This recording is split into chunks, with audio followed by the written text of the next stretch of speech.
Yan. Okay, ano kasi kayo, syempre alam nyo naman yun na. Picture! Natawa ako, pusing-pusing barang. Nagulat ako. Quickie lang.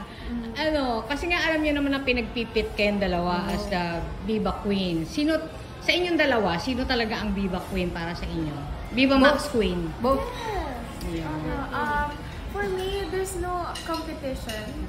As long as you do your work and you do it fine, you think that you've done it well and people like it and you're happy doing it, it's not affecting your mental health or anything, you're good. As long as you're not stepping on anyone. As long as wala kang tinatapakan na tao. Yes. Translator. and support to everyone, support ko artists, boys or girls. Pero excited ang mga fans dito kasi ngayon lang kayo, yung magtatapat kayo na talagang malaking pangalan na kayong dalawa, pareho. So ngayon, magkasama na kayo ng equal billing and everything. Ang lalaking artista nyo na.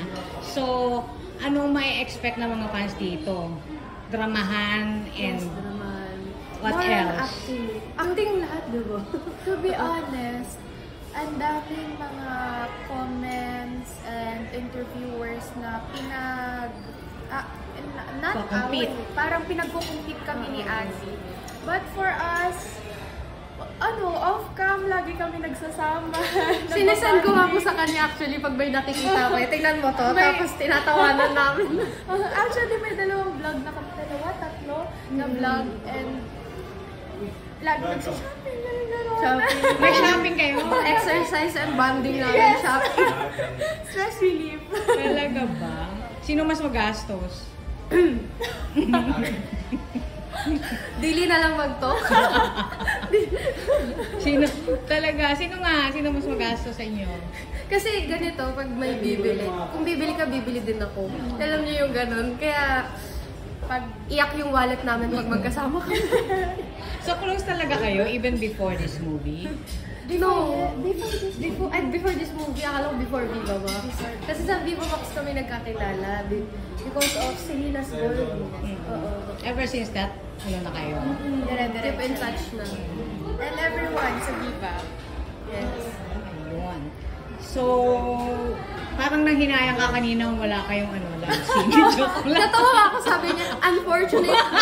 Nakaano talaga eh, May panghihinayang sa tono.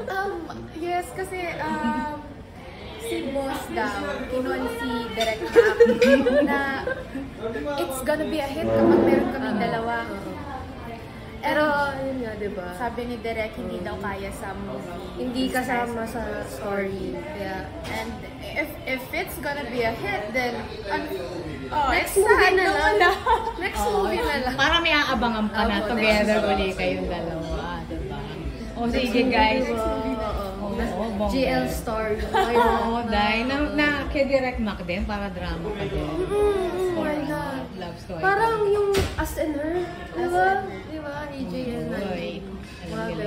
Sige, panoorin nyo na. Explore nyo na yan. Anyway, invite nyo na ulit yung mga fans nyo for Sila Ay Akin. Sila Angelia, hindi ikaw. Nasasabihin ko din sana.